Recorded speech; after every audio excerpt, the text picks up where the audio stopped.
we're just gonna start right off. No movie rewinds, no recommendation. We're gonna get to recommendations right now. Let's just not bury the lead. Zack Snyder. I've seen almost every Zack Snyder film. What was the first zombie movie he did? I forgot the name of it. Dawn of the Dead. Dawn of the Dead. I still haven't seen this. Bruce Purkey and Eric, are you both champions of that Snyder film? I liked it. The original Dawn of the Dead. The weird thing is, original Dawn of the Dead is usually the one that people lift up the most, and I think of Romero's. Probably not the worst, but it's my least favorite. You know, you get into Diary of the Dead and all that, but between Night of the Living Dead and Land of the Dead, I think Dawn of the Dead might be my least favorite one. It's still good though, and the remake was good. I didn't have the baggage going in when I first saw it. I just thought it was a cool zombie movie. And Bruce, did you think this Dawn of the Dead, was it a cool zombie movie when you first saw it? And then when you first saw it, maybe were you excited to see more of this person's films? Yeah, I think that Snyder's Dawn of the Dead might still be my favorite movie he's made. Okay. Yeah. Okay. And just very quickly, because of its probably because it's written by somebody else. Okay. All right. And moving forward, we're gonna go. James Gunn wrote it, so because I'm a Snyder fanatic, I'm just gonna skip over this review. Let's just talk about the dry right now. We're gonna skip over Army of the Dead. Let's just talk about the dry. I'm gonna be the most boring part of this review, so I'm just gonna do a quick plot summation, and we're gonna get to Bruce and Eric, okay? Because you guys are gonna know how much I love Army of the Dead. Anyways, it's shot, meaning it's lensed, it's deep. Zack Snyder is the director. I'm assuming a producer and the cinematographer behind Army of the Dead, a new Netflix movie currently in theaters that centers on a zombie outbreak that occurs in Las Vegas. What happens now is within a span of 72 hours, that whole Las Vegas Sin City will be nuked. It will be nuked. All of those zombies, and including a zombie tiger, will be incinerated. Okay. The thing is, there is, I think, $200 or $220 million hidden in some kind of bank vault in one of the hotels. And this organizer, this guy this really rich man wants to get that $220 million out. So he hires Dave Bautista to actually take the money out. And Bautista plays this guy named Scott Ward. You're assuming he's some kind of mercenary military guy. He's currently, when we see him, he's flipping burgers at a local joint, making obviously no money, but he's hired to actually go to Las Vegas before the bomb hits and take all that money out. He has to actually recruit several people to join him in this ragtag mission to get that money out before the place gets bombed up. And that's it. The first, as I think either Eric, you or Bruce noted, that the first 50 minutes is just a lead up. Okay, the opening moments, it's kind of a Snyderverse situation where you have a lot of zombie action, which I think is very cool. But a lot of, maybe almost half of the movie is just a lot of character building and exposition, which, by the way, this movie is 2 hours and 28 minutes, 148 minutes of Zack Snyder. Now, if you love, by the way, the casino boss. It's a short for Snyder, right? It is a short for Snyder. The casino boss is Bly Tanaka, who's played by Hiroyuki Sanada. Hiroyuki Sanada, you've seen him in The Last Samurai. And he has one of my favorite sequences ever in cinema. In Sunshine. That's a very, very wonderful sequence. And as Bruce nods, hopefully you're nodding at how awesome Army of the Dead is. Now that's the plot summary of this. Oh, don't with the thumb. I give this, I was saying 4.5 stars last night. This is a straight 4 out of 5 movie. It's a popcorn flick. I wish I'm going to have Bruce Purkey and possibly Eric Holmes throw up right now. My nice complaint is I could have taken 3.5 hours of Army of the Dead. I loved every single character, loved the character development, loved the action when they eventually got to it in the third act. To me, this was a near perfect film. The only nitpicks I have is some of the dialogue, especially, I'm not going to give too much away.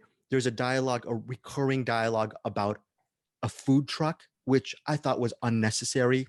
And I'm not going to mention what's in the food truck because that would be spoilerish, I guess. But aside from the food truck, that was the only blemish behind Army of the Dead. For me, it's 2 hours and 28 minutes of awesomeness. So that is 100% positive. Zack Snyder. Team Snyder. I'm going to start off with, do I start off with Bruce or Eric? Eric, who do I start off? You or Bruce? What do you call it? Let's go with Bruce. Let's go with Bruce. We'll end on a positive note. You son of, okay. Bruce Purkey. All right, let's see. We got a story about a band of mercenaries getting sent into a quarantine zombie zone to get some money. Oh wait, that's Train to Busan Peninsula from last year. Okay, we have a walled-off city that is now an apocalyptic zone with a time limit to get in and out before you die. Oh yeah, that was Escape from New York. I'm sorry. Okay. I didn't find the action very exciting. Really? I didn't find the heist interesting. This is like, How about do I describe entertain? this? Were you entertained? Were you not No, even? I was very bored by this. So Oh wow. Okay. I guess I look at it this way. Cheeseburger movie. This is a cheeseburger movie, right? Fast food movies. The way I look at it is a fast food movie, you know you're not going to get any nutrition from it. You know you're probably going to feel not super satisfied by the end, but you want it to taste good when you're eating it. And to me, this movie didn't taste good while I was eating it. It was like eating a frozen pizza and wanting like a real pizza. You know, this is like the girl who was the popular cheerleader in high school, goes to college and puts on glasses and talks about how random she is and how what a nerd she was. This is like someone faking. They're faking. I mean, it's. You're saying this movie is a piece of cinematic fakery. Is that what you're saying? Yeah, it's just mediocrity in every aspect of it to me, and it's The just it's Snyder doing all of his worst tactics and just doing them all in a mediocre way. And I literally can count the fun moments in this movie on like half of a hand. You know, there was a Really? moment with a tiger that I really liked. There was a joke by Tig Notaro, who was, I think, CGI'd into this movie, that I liked. And a whole bunch of stuff that I either was bored by or thought was really mediocre and I'd seen done better somewhere else, or I just wasn't feeling it. And oh, here's another example. Music, right? Snyder with music, songs. And I'm not going to describe a song. We all know what it is. But if Snyder had picked the music for like Reservoir Dogs at that opening scene when they're all walking towards us, it would have been like Who Let the Dogs Out? Like that's the kind of on the nose music choices he does in this movie. It's like the most generic, obvious music choices that he could possibly pick. I mean, people are going to love this movie. They probably will love it. But if you actually sit back and think about it, for all the things it's doing, it doesn't do any of them very well. And you could see 3 other movies that do each of those kind of movies better. You can see a better heist movie. You can see a better zombie movie, better post-apocalyptic movie, better action movie. All of them. Okay. Well, wow. And before we get to you, Eric Holmes' movie also stars along with Dave Bautista. Some, in my opinion, some really good performances from Ella Purnell. She plays Kate Ward, the daughter of Scott Ward. Scott Ward played by Dave Bautista. Omari Hardwick's in this as well. Ana de la Reguera, and she's very good. Theo Rossi, he plays this, I don't know, border guard who's a little bit corrupt, who's part of the crew. And there's this woman who I've never seen her in anything, Nora Arnezetter. Arne Zetter, I think. She plays Lily, the coyote. I think she's very good in this movie as well. Of course, there's Garrett Dillahunt, who plays the right-hand man of Bly Tanaka. Garrett Dillahunt is always a welcome feature. I wish there was a little bit more of him in this, but he's very good as well. Eric Holmes, what is your take? Obviously, Bruce Purkey is definitely not no recommend for Bruce Purkey. This is a strong recommend for you, for me. You're gonna have to go on one side or the other by the end of this. I want you to vote in. Well, first of all, I don't know if Zack Snyder listens to podcasts. Probably not. Probably doesn't care about movie reviews of his movies, especially people that in the past just done nothing but shit on them. But I'm an editor. I know how to edit movies, and I can edit yours to get them down. There's a great movie here, and that great movie is about 90 minutes long, but this one's 2.5 hours long. So right away, there's it's quite bloated, especially for the story that it's telling. It's not like this sprawling epic that you need, it's not Dune, you don't need all that. You don't need all that time. But for, rather than review the movie for what it isn't, I'll review it for what it is. First, the opening scene, the title sequence. Zack Snyder does that Zack Snyder thing that he did in the Watchmen, and he does in a lot of it. He has these really opulent opening title sequences, and I really like this one. And I kind of like when he does that.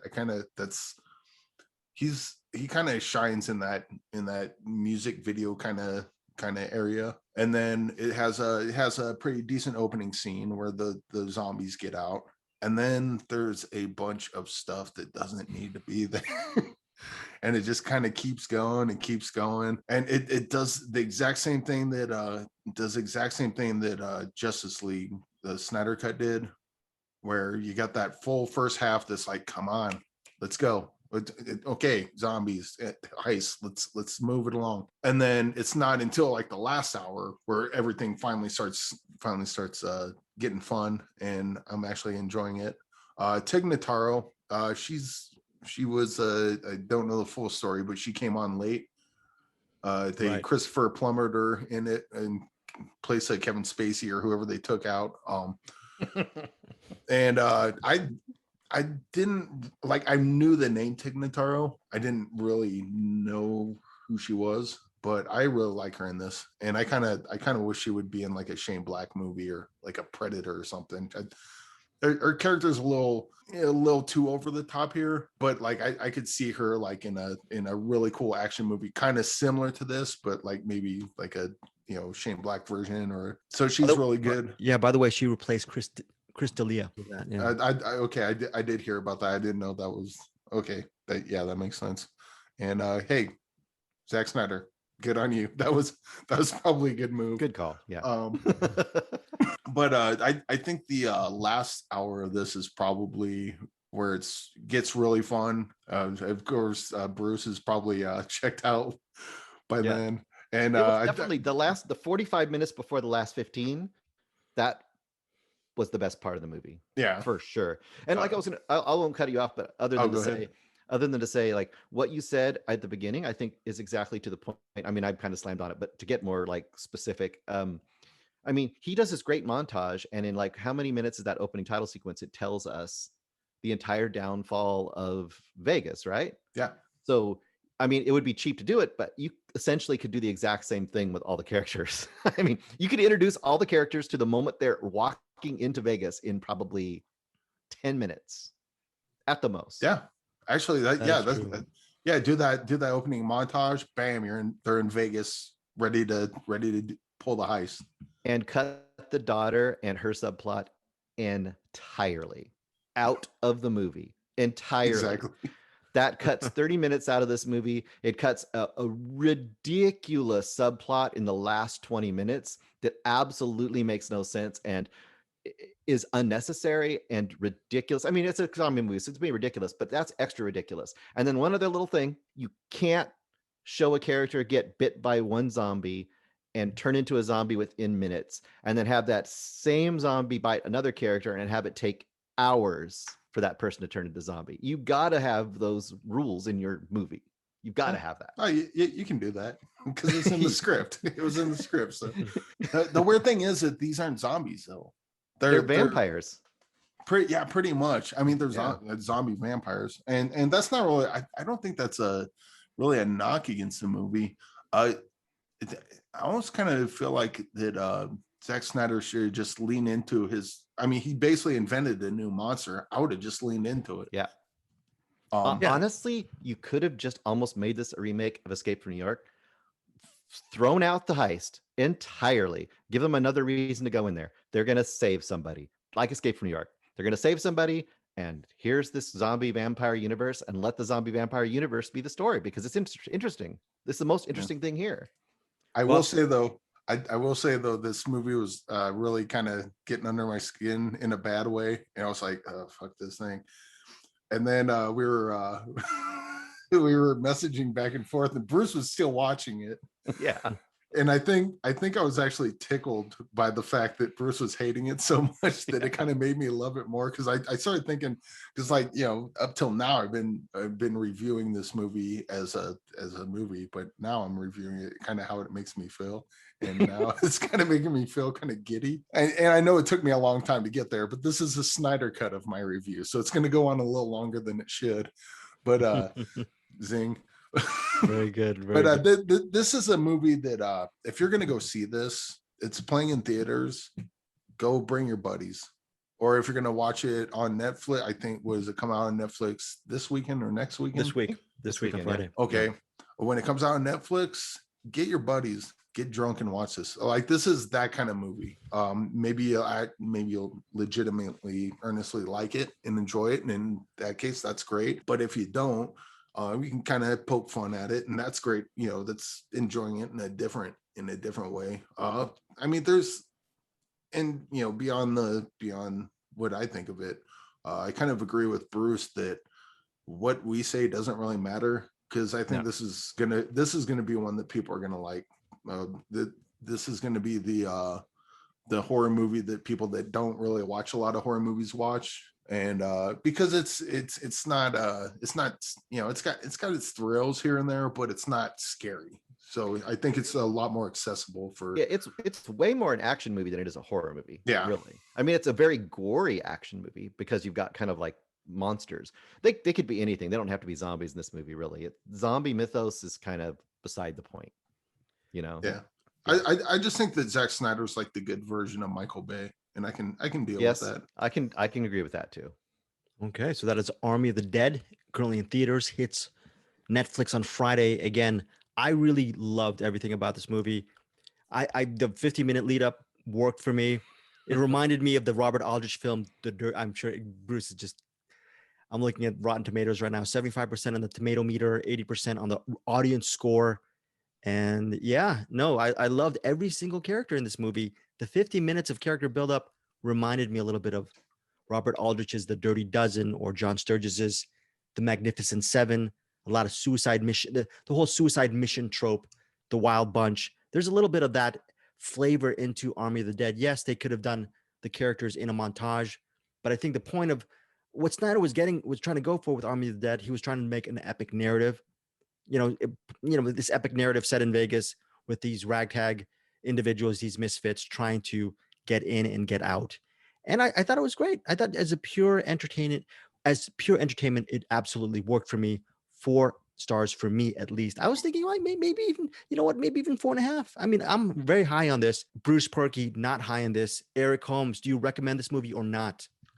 I would, and I would also warn certain people, because there's a part at the end that happens, and I was watching it and I spit out my cranberry juice. I don't know what's in your head, Bruce. What did you think of that? I spit out my cranberry juice too when I was drinking it. Absolutely. Okay. So definitely a not recommend from Bruce. Strong recommend from me and Eric Holmes. Slight recommend. This is a recommend. There's a lot of people are going to watch this, and a lot of people are going to enjoy this. And even though it didn't grab me all the way, there's some fun to be had here. And I think most people that would go into this kind of movie are just going to eat it up. Yeah, I mean, for that sake, this has a way higher rating. And I consider it a cheesy movie, whereas the cheesy movie I'm going to talk about later has a way lower rating. So I'm just not on the same cheese level. I like a different kind of cheese, apparently. So maybe mine is Munster. I don't know. I'm a provolone guy myself. Eric Holmes, what is your favorite type of cheese? I just had this conversation with a friend of mine last night. We decided it was Munster. Oh, Munster or Moinster. I think Greg, your cheese is Colby Zach.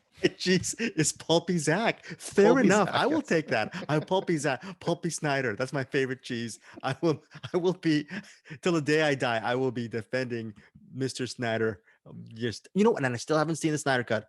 Bruce, your thoughts? You think I'm going to say the Snyder Cut's a masterpiece? What do you think when I see it? I haven't seen it. I don't know. Oh, you haven't? I thought you haven't seen it yet. No, I'm not going to see the Snyder Cut unless I have some big incentive to do so. I'm not going to see it. I would watch this movie again over the Snyder Cut anytime. Oh, anytime. Okay. Twice. Cool. Yeah. In 2.5 hours, I could watch it twice. Okay, well, who knows, Bruce? Maybe one of these days. One of these days. You know what? If I ever get, I'm 50. I don't know if I'll ever get married, but if I ever get married and we have a destination wedding in, let's say, Alabama. Maybe I'll go out there and maybe has anyone ever had a destination wedding in Alabama? Destination wedding in Alabama. Eric Holmes, of course, you're invited. We will bring Angie Clark and Jeffrey Basson. Jeff Basson, we know your name now. My fault on that. Peter Beta, Chad Wilfong. They're all invited to the wedding, and then during the wedding, we're not even going to go through. We're just going to watch the Snyder Cut. That's a whole big screen, and that's it. Yeah, we go to the wedding, and then after that we watch the Snyder cut, which will be the wetting. With the waiting, and then maybe after hours we'll do the real, for the real folks who are sticking around. We'll do a screening of The Death of Dick Long, right? There you go. That's what we'll do. Okay, that'll be a weird nuptials. But anyways, so that is it. That is Army of the Dead.